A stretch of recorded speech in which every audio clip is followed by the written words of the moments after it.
बीजीय पदों के भाग से हमने यह सीखा कि भाजक गुणे भागफल प्लस शेषफल भाज्य के बराबर होता है, जिससे कि हम इस निष्कर्ष पर पहुंचते हैं कि यदि हमारा शेषफल 0 हो जाए तो भाजक और भागफल दोनों भाज्य के गुणनखंड कहलाते हैं।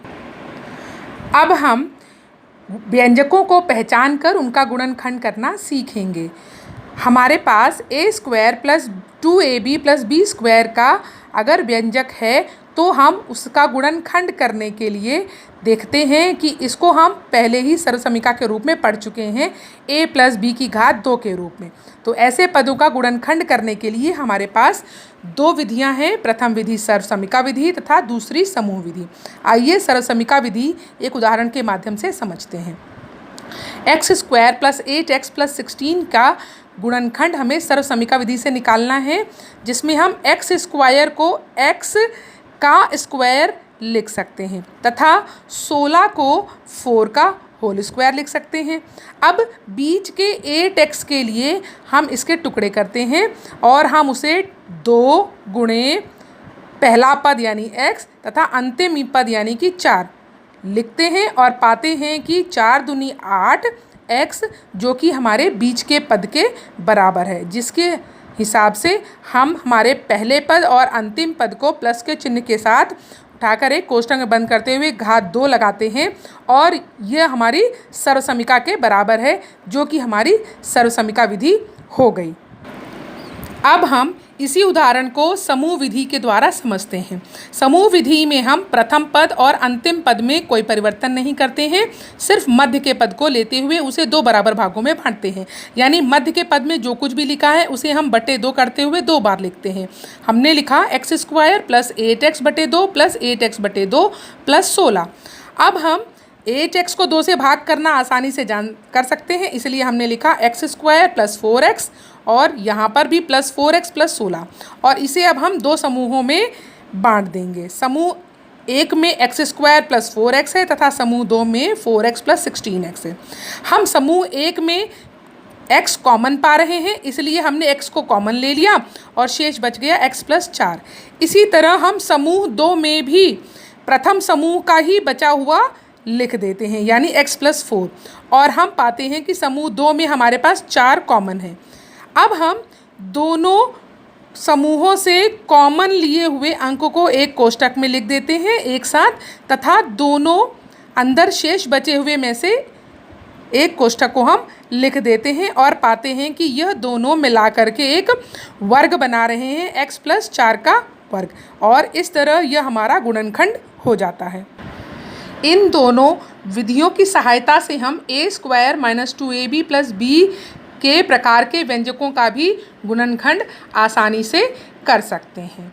आइए अब हम x² + bx + c प्रकार के व्यंजक का गुणनखंड करना सीखते हैं।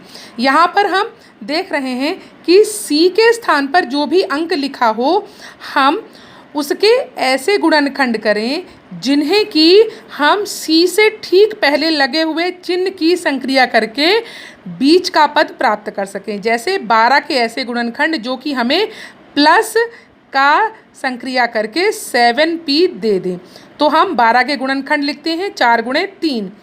ये कार्य हमें रफ में करना होता है।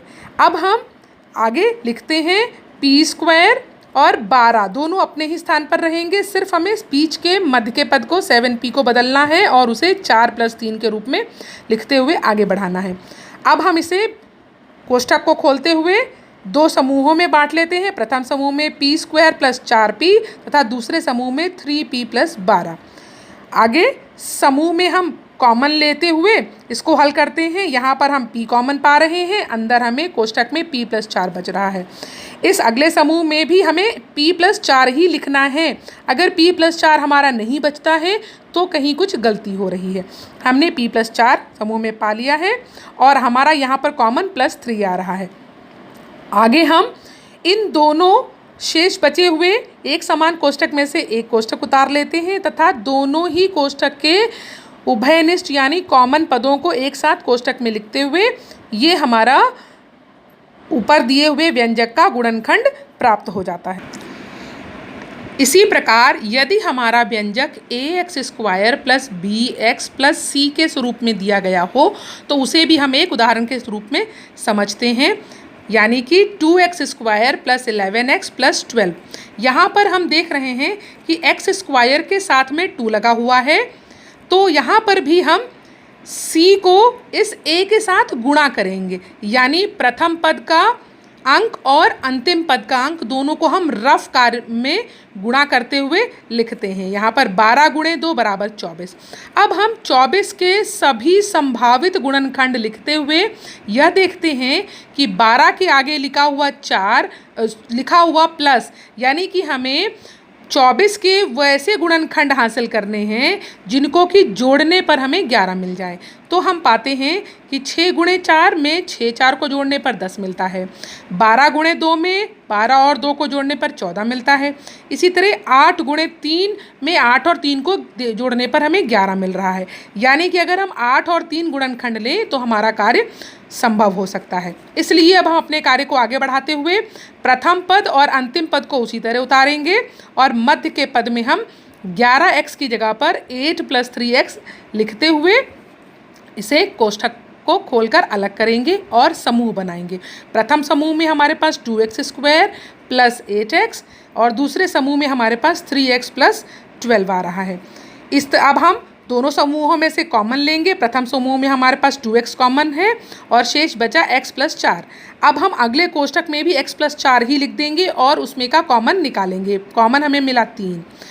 दोनों में से जो कॉमन मिला 2x + 3 उसे हम एक कोष्ठक में लिखेंगे और दोनों कॉमन में से शेष बचे हुए का हम एक बार लिखते हुए दोनों हमारे गुणनखंड बन जाते हैं। मैं उम्मीद करती हूँ कि गुणनखंड की प्रक्रिया आप अच्छी तरह से समझ गए होंगे। अगले वीडियो में हम एक नए विषय वस्तु के साथ मिलेंगे। धन्यवाद।